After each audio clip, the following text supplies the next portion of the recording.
যখনই দেখবেন আপনার নামাজে অমনোযোগিতা বেড়ে যাচ্ছে, অজু বানায়েছেন, অজু ভাঙ্গার কারণ বেড়ে যাচ্ছে, নামাজ পড়ার দিল চাচ্ছে কিন্তু আপনি সুযোগ পাচ্ছেন না, ওই নামাজ পড়তে না পারার কারণে অন্তর অস্থিরতা শুরু হয়েছে, বুঝে নিবেন আপনার নামাজ রবের দরবারে পছন্দ হওয়া শুরু হয়েছে। শয়তান তখনই হামলা করে যখনই বান্দা রবের প্রিয় হওয়া শুরু করে। শয়তান আবু জাহেলকে ডিস্টার্ব করেই নাই, শয়তান ফেরাউনরে ডিস্টার্ব করেই নাই। শয়তানে বলে ফেরাউন এটা আমার চাইতে বড় শয়তান। আমি ডিস্টার্ব করব কাদেরকে? যারা রবের দিকে যেতে চায়। সুবহানাল্লাহ। আমি ডিস্টার্ব করব, শয়তান ডিস্টার্ব করব আমি তাদেরকে যারা রবের নূর নিতে চায়। সেজন্য ইবাদতের মধ্যে যখনই দেখবেন বাঁধার শিকার হচ্ছেন, দিলের মধ্যে মুস্কি হাসি বলবেন লাইন ঠিক আছে। আর একটু জোরে বলেন। এবার বুঝতে পেরেছেন যারা হালাল টাকা কামায় তারা কেন কষ্টে থাকে, যারা দুই নাম্বারই করে তারা কেন ভালো থাকে? একটা অঙ্ক মিলান না, অঙ্ক মিলে বলেন না, ঠিক কিনা?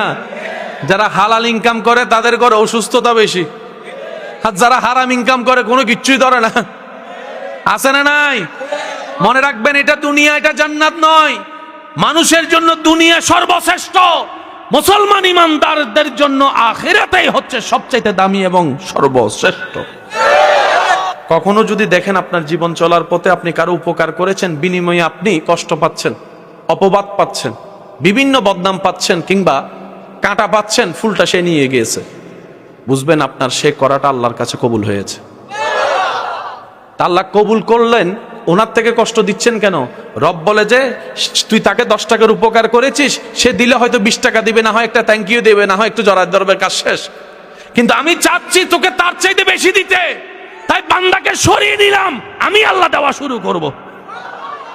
হাসরের ময়দানে রব্বুল আলামিন দুনিয়াতে যাদের দোয়া কবুল হয়নি কিন্তু ধৈর্য ধরেছেন রবের উপর সন্তুষ্টির সাথে, হাসরে তাদেরকে আল্লাহ এমন নিয়ামত দিবেন, যাদের দোয়া কবুল করেছেন তারা দেখে দেখে বলবে, ফেরেশতাদেরকে জিজ্ঞেস করবে ভাই ওনারা কারা?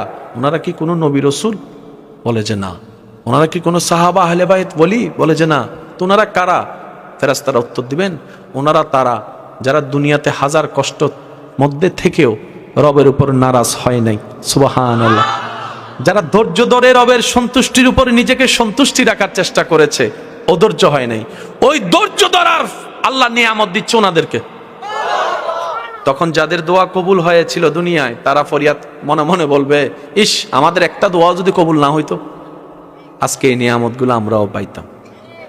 সেজন্য আল্লাহ যতদিন বাঁচায় রাখে আমরা সবাই আল্লাহর উপর ভরসা রেখে ঈমানের উপর অটল থেকে চলার থাকার চেষ্টা করব। চিৎকার দিয়ে বলেন ইনশাআল্লাহ।